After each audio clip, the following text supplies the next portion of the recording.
Is just exploding right now. Just to give you a little more information on what's going on at the border crossing with the truckers staging their sit-in and the farmers joining in. You should take a look at this coming in from Rebel News, who's on the scene right now. And they are supporting us 100% with what we're doing, but they cannot continue to support us if we don't open up one lane of traffic across that border.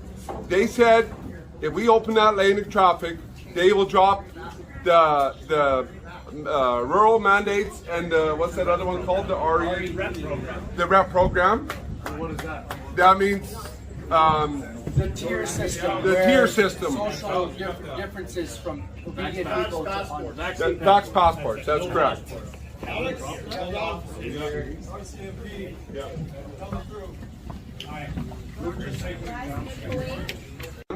And they do not meet our requests, that border is shut again immediately. Amen.